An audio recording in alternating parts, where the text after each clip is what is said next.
The backstory of the creation of the series is very simple and does not require lengthy discussions. Netflix takes on a lot of projects at a time, not always successful and popular, so the advertising strategy is almost always the same. That's why we can roughly say that it releases about 50% of good content and 50% of something completely inarticulate. Some of the products they produce have taken this division in themselves and receive an average or above average rating, which leaves behind an interesting aftertaste. In this video, I invite you to figure out with me what the cursed series is. The first thing the authors draw attention to is that the series is a rethinking of a legend of King Arthur, the Knights of the Round Table, and so on. I will say right away, do not get fooled by this. Otherwise, you will be disappointed and angry just like me. But what is true is that the series is based on the illustrated novel of the same name by Frank Miller and Tom Wheeler. And at this moment, everything starts to make sense. The book is a feminist fantasy about how circumstances could have developed in the world of King Arthur, but it should be borne in mind that the time frames are not indicated by anything and in my assessment do not coincide with those present in the legend of Excalibur. The main characters are shuffled and scattered throughout the narrative, ages, family ties, and everything else changed. I will be frank with you, it annoyed me very much. I hate it when name for name is used referral for referral. Change names to other ones and the story won't become anything else. Its meaning will not change, nor will the denouement.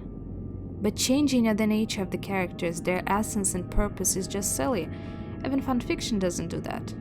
And here we have two ways to judge the series: as something directly related to the legend or as an independent work, not paying attention to the names and titles, and to evaluate its watchability and consistency as an independent work. I propose to go the second way, so just not to annoy yourself, but in the end, just draw a conclusion about these two aspects. And so, if you ask me to describe very briefly what the series is about, I will say it is about a girl with mystical power who is an outcast in her own village, who wants to change her life, but she does it in a completely unexpected way, which leads her through pain and suffering to the role of the revolutionary icon of her race. Not people, because Fae is a huge variety of different people and clans, and they call themselves a race. By the way, doesn't it look like anything? Looks like a description of almost any teenage movie or TV series in 2010. But it doesn't prevent Netflix from making them to this day, because teenagers watch this and love it. Let's delve into the plot a little. I want to note right away that if there was an opportunity to scroll through the first 3 episodes at a speed of at least 175, as in YouTube, I would gladly do that.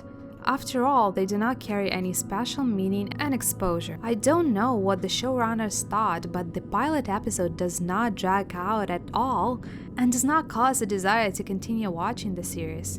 Honestly, if not for the words about the Arthurian legend, I would not have given it a second chance. Nimue, daughter of the high priestess of the clan without a name. Everyone dislikes her, it is not clear why. The girl can entangle enemies with braces and tree roots. It is not yet clear why. She's chosen to be a summoner. Why? It is also not clear. I'm telling you now exactly how the events are shown in the series, and this is its first huge disadvantage, the inconsistency of the narrative. It is rugged and fuzzy. I understand why this was done, but it didn't work out the way it should. It is necessary to give the viewer pieces of information and not show them with flashbacks with torn glues. No, sir. Let's consider the characters, main and minor, in chronological order with all the details we were given, and then using all this we will try to make an impression of how holistic the season is and evaluate its watchability. Arthur turned out to be a complete airhead. Of course, I understand female power and all that stuff, but if this man becomes the new king of Camelot, how will he rule it if Arthur's head is clearly not in place? He behaves like a child, unable to take responsibility for his words and actions. Heroes only for self-affirmation. Morgana does not play any special role until a certain moment. She is supposedly a support for Nimue, strange and peculiar. She takes the position of a leader but wants to throw this burden on the shoulders of Nimue without her consent. Absolutely weird character. And what happened to her at the end of the season is, well, a little silly. Merlin. Drunk, prat. The actor is incredibly charismatic and fills his character, but Merlin himself is just some kind of misfortune. He's cunning and smart, but this helps him only occasionally. He's like the fifth wheel in the carriage of Nimue's assistants. Uther. Just an idiot, a fool, revengeful and resentful. I would never believe that such a person could rule the kingdom. Father Cotton is a sloth, chatterbox, tries to sound scary but is actually a coward. Without his soldiers capable of nothing, undoubtedly loses to Nimue. Weeping Monk. Oh, a handsome actor. He does all sorts of garbage all season, and then in the last episode he tries playing the sympathy card. But it doesn't work out that way. Stop! Squirrel is a sneak, naughty and thieving, and also a little drunk. There was no particular help from him. Served as a little cute decoration. Pim, Nimue's best friend. So they could have left her a cute Viking. She deserved it. She has good support, and overall the character is not bad. The only thing is, she's more like a decoration in the series. Nimue. She belongs to the Fey race, Skyfolk. Good writer, she is hated in her village, she is interested in nature, notices magic signs, hears the hidden. Summoner. Nobody ever explains what that really means. Hysterical. Of course she is the best, although she does not know much. Yeah, she learns and she is brave, but everyone in the show plays along with her. Full plays, guys. In addition to the above, the series is full of characters who appear in one episode and disappear.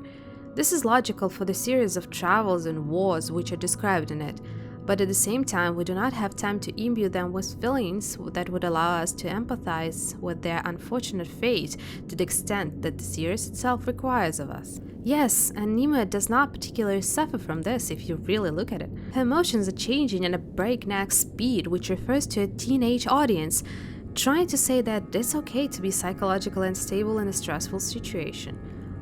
I'm not trying to somehow evaluate it positively or negatively, just a fact. The music is gorgeous and the solution of the transitions and hand-drawn screensavers is very interesting. In the first episode we're shown openings from the entire season. That makes sense on the second viewing, but on the first one it doesn't really attract attention and nothing is clear. I had a couple of crushes along the season, but all of those have faded away because of the way the characters were shown and discovered.